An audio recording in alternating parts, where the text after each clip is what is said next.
반갑습니다. 아고라입니다. 어제에 이어 오늘도 정치 이야기인데요. 함께 해 주시면 많은 정치적 지식을 얻어갈 것입니다. 역시 추미애다. 검찰개혁의 적임자는 추미애다. 추미애가 없으면 어쩔 뻔했나.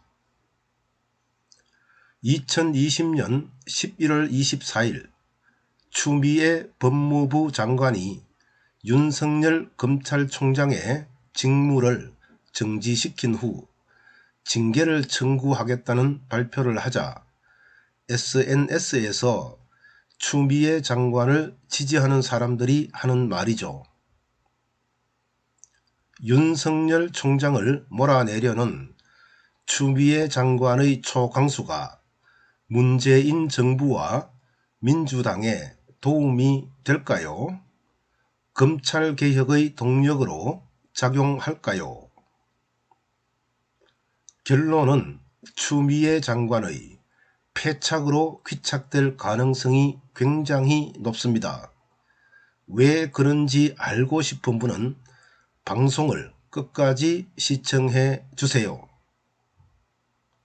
그럼 지금부터 추미애 장관이 윤석열 총장에게 내린 조치에 대해 하나하나 짚어보도록 하겠습니다.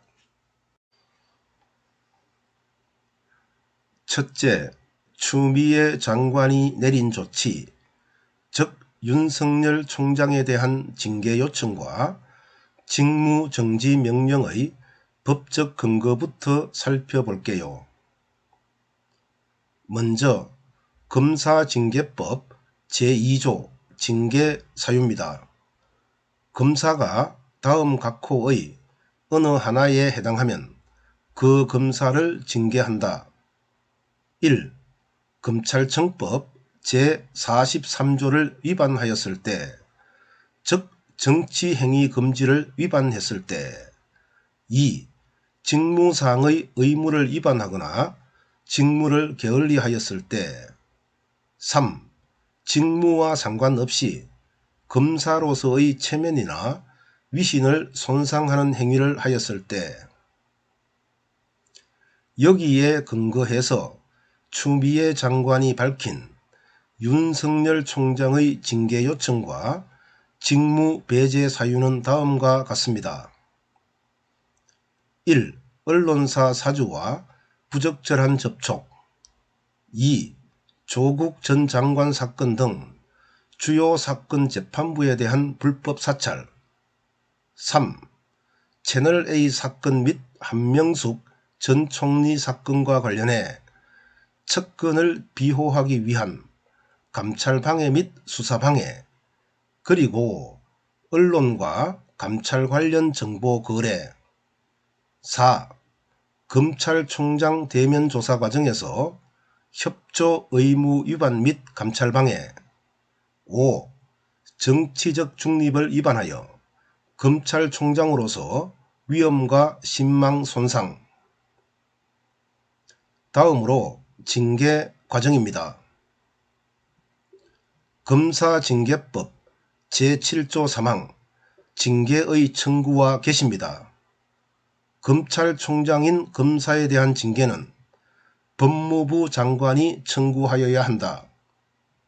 현재 추미애 장관이 검사징계위원회에 윤석열 총장에 대한 징계를 청구하려 하고 있죠.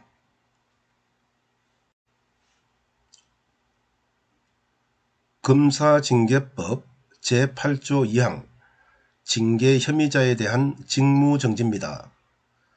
법무부 장관은 필요하다고 인정할 때에는 징계 혐의자에게 직무집행의 정지를 명할 수 있다.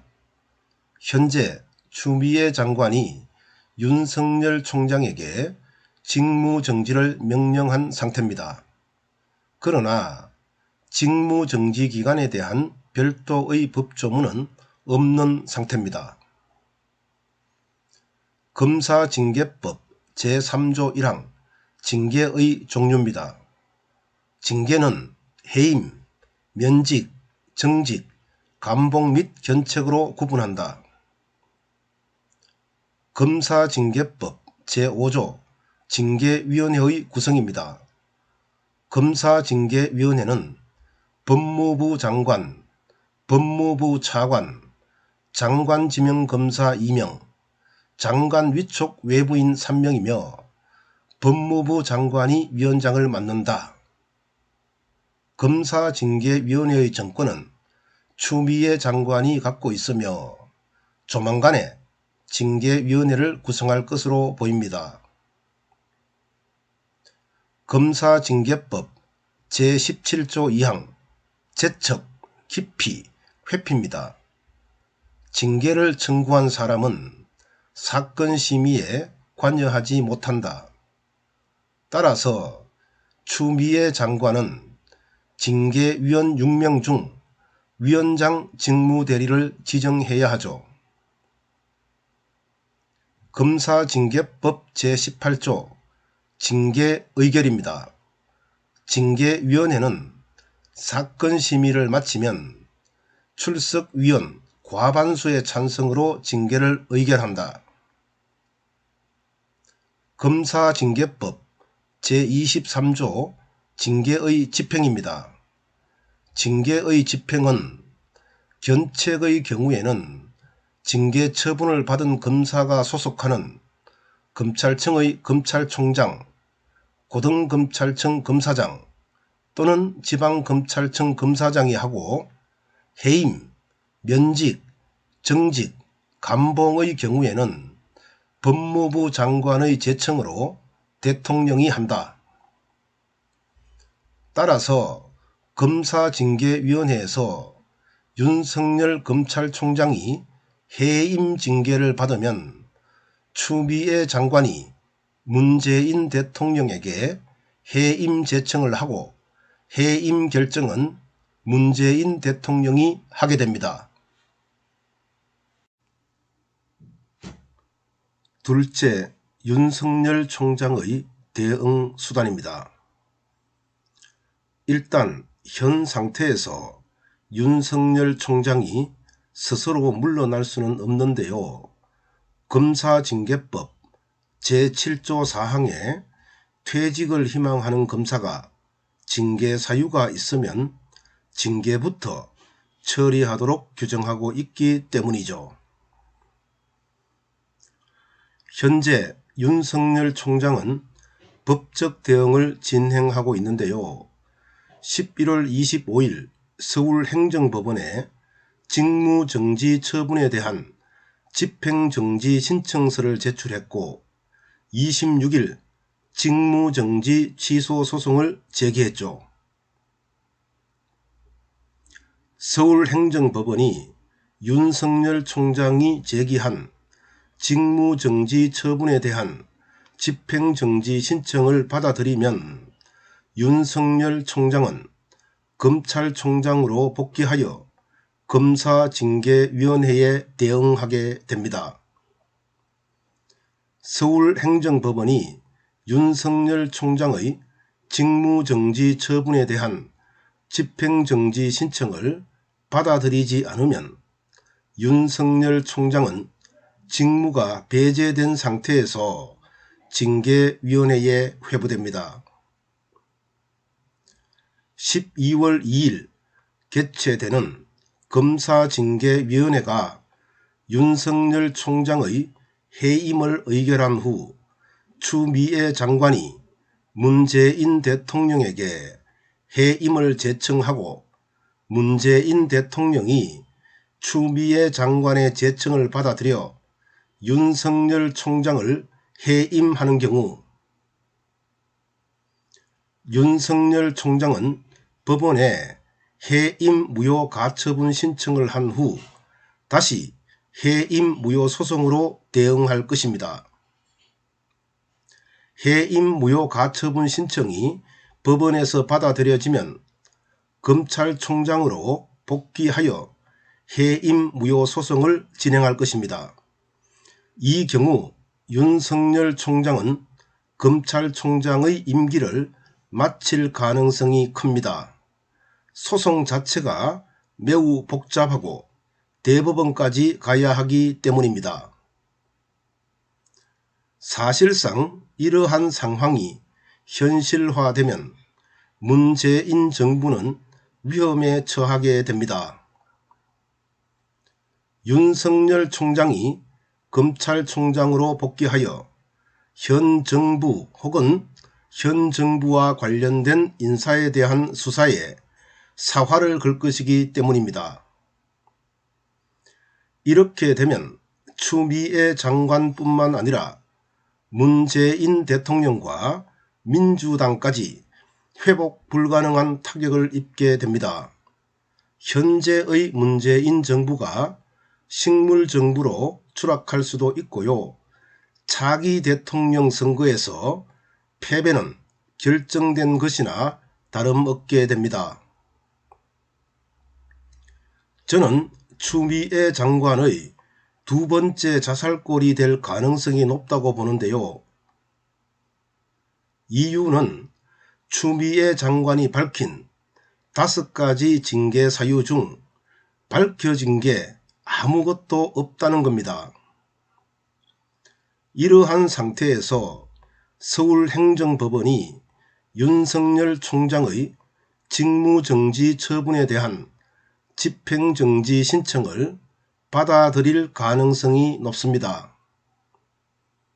다시 검사징계위원회가 열려 윤석열 총장이 해임 결정을 받은 후 추미애 장관의 제청으로 문재인 대통령이 윤석열 총장을 해임한다 하더라도 법원이 윤석열 총장의 해임 무효 가처분 신청을 받아들일 가능성이 높고요.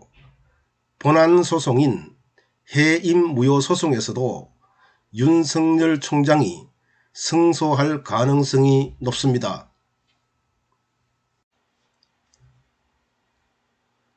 이번 사건을 추미애 장관의 패착으로 보는 이유는 과거 이력 때문입니다.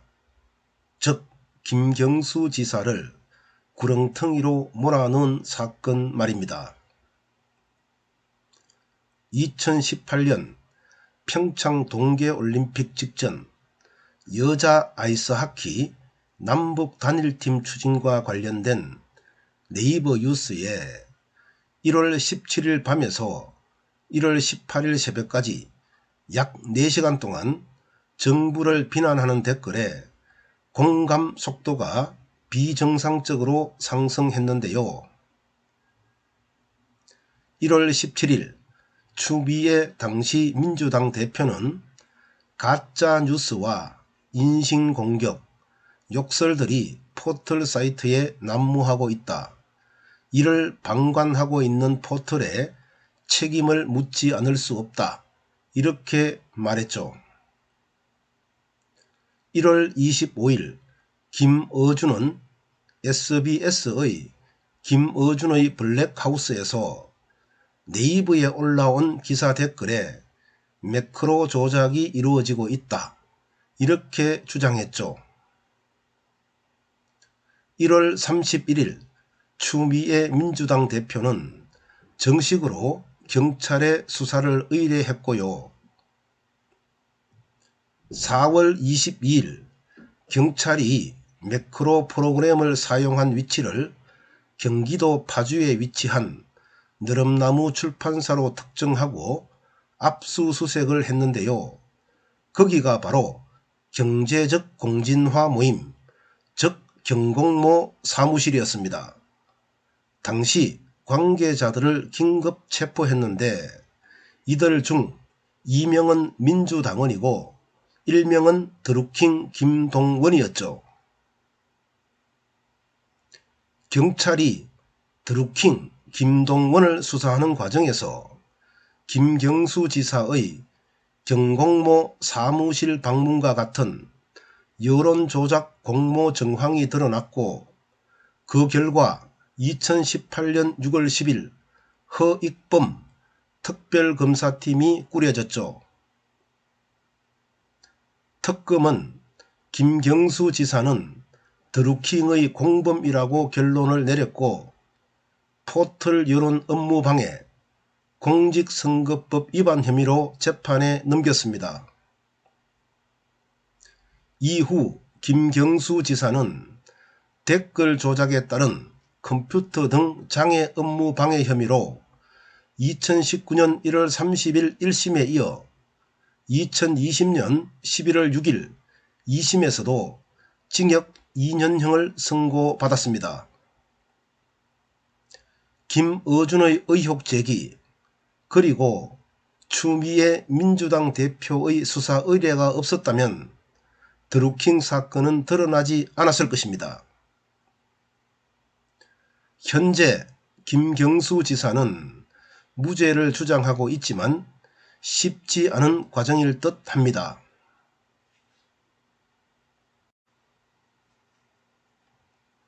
어쨌든 추미애 장관이 윤석열 총장에 대한 징계 청구와 직무정지를 발표하기 전 문재인 대통령에게 보고했다고 합니다. 강민석 청와대 대변인이 출입 기자단에 밝힌 내용입니다.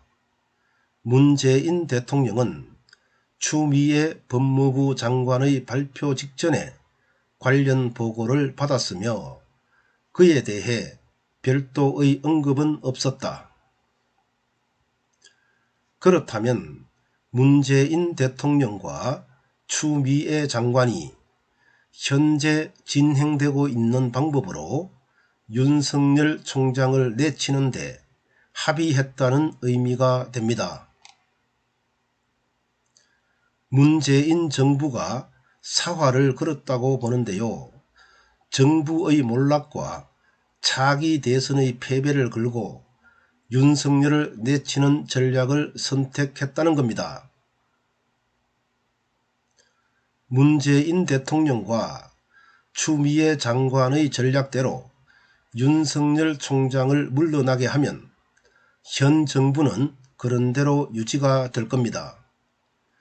윤석열을 내쳐도 탄탄대로가 되지 못하는 이유는 박근혜 정부에서 최동욱 검찰총장을 내친 과정과 다를 바가 없기 때문이죠. 그러나 윤석열 총장을 내치는 데 실패하면 현 정부는 식물정부로 추락합니다. 차기 대선에서 민주당이 패배하는 것은 말할 것도 없고요. 답답합니다. 정치는 토론과 타협인데요. 윤석열 같은 사람과 토론과 타협이 되겠는가? 이렇게 반문할 수 있습니다.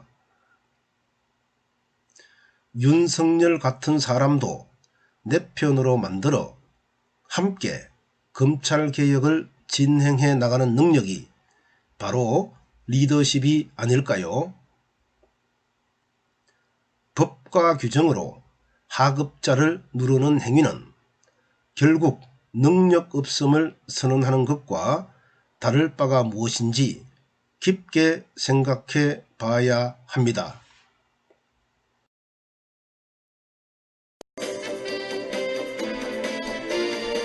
엘리트층이 일종의 선민의식을 가지고 있는 것 같다. 청문회 때마다 늘 불거지는 고위공직자들의 병역 의혹 등이 이번 청문회에서도 똑같이 되풀이되고 있는데요. 경남대 이재영 교수의 말입니다. 이 교수는 청문회 때 여야가 병역 문제자를 철저히 배제하는 식의 전례를 만들어야 한다면서 이렇게 말했습니다.